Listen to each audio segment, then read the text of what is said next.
ਅੱਜ ਯਾਰ ਮੇਰਾ ਭਰਾ ਨਹੀਂ ਆਇਆ ਚੀਜ਼ ਲੈਣ ਚੱਲੇ ਆ ਫੇਮਸ ਹੋਣਾ ਵਾ ਅਸੀਂ ਵੀ ਫੇਮਸ ਹੋਈਏ ਉਹੀ ਫੇਮਸ ਹੋਈ ਜਾਂਦੇ ਲਾਈਕ ਸਬਸਕ੍ਰਾइब कर दिया करो अभी मजा आएगा ना भिड़ो। वालेकुम भाईन वालेकुम अस्सलाम भाईन और सुनाओ किदा ठीक ठाक हो ਲੈਣਾ ਕਿ ਜਲਦੀ ਇੱਥੇ ਜਰਾ ਠੀਕ ਹੈ ਤੁਸੀਂ ਭਾਈ ਗੈਪ ਹੋਏ ਨੇ ਦੁਕਾਨ ਤੋਂ ਖੈਰ ਹੀ ਹੋਵੇ ਤੁਹਾਡਾ ਭਰਾ ਆਂਦਾ ਵੀਡੀਓ ਬਣਾਉਣ ਬਾਬਾ ਜੀ ਅਗਲਾ ਫੁੱਲ ਮਸ਼ਹੂਰ ਹੋ ਰਿਹਾ ਵਾ ਅਗਲਾ ਫੁੱਲ ਮਸ਼ਹੂਰ ਫੇਮਸ ਹੋ ਰਿਹਾ ਵਾ ਟਿਕਟੋਕਰ ਬਣ ਗਿਆ ਅਗਲਾ ਮੈਂ ਤੁਸੀਂ ਨਹੀਂ ਬਣਨਾ ਹੈਗਾ ਤੁਸੀਂ ਦੇ ਬਾਅਦ ਘਰ ਦੇ ਕੰਮਾਂ ਨੂੰ ਜ਼ਰੂਰ ਰਹਿੰਦੇ ਆ ਲੈਣਾ ਹੀ ਜਲਦੀ ਇੱਥੇ ਜਰਾ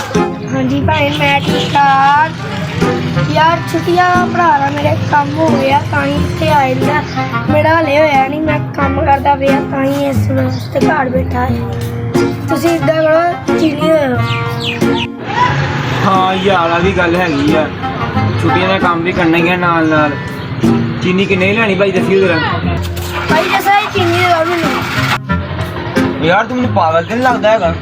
ਦੱਸਾਂ ਹੀ ਚੀਨੀ ਕਿੱਥੇ ਆਈ ਦੱਸ ਤੂੰ ਮੈਨੂੰ ਪਹਿਲੇ ਦੱਸਾਂ ਹੀ ਚੀਨੀ ਦੇ ਦੋ ਲੈ ਯਾਰ ਤੇਰੇ ਅਸੀਂ ਤੇ ਕੁਝ ਚੀਜ਼ ਲੈਣਾ ਇਹਦੀ ਹੁਣ ਤੂੰ ਐ ਕਰਦਾ ਤੇਰੇ ਸਾਈ ਚੀਨੀ ਕੋਈ ਨਹੀਂ ਮਾਰ ਚੱਲਾ ਹਾਂ ਯਾਰ ਵੈਸੇ ਆ ਵੀ ਗੱਲ ਹੈਗੀ ਤੂੰ ਸਾਡੇ ਕੋਲ ਆਉਂਦਾ ਯਾਰ ਚੀਜ਼ ਲੈਣ ਵੀ ਸਾਡੇ ਨਾਲ ਵੀਡੀਓ ਵੀ ਬਣਾਉਂਦਾ ਯਾਰ ਤੂੰ ਚੱਲ ਯਾਰ ਤੈਨੂੰ ਦੱਸਾਂ ਚੀਨੀ ਦੇ ਦਿੰਦੇ ਅੱਲਾ ਯਾਰ ਤੇ ਦੱਸਾਂ ਹੀ ਚੀਨੀ ਯਾਰ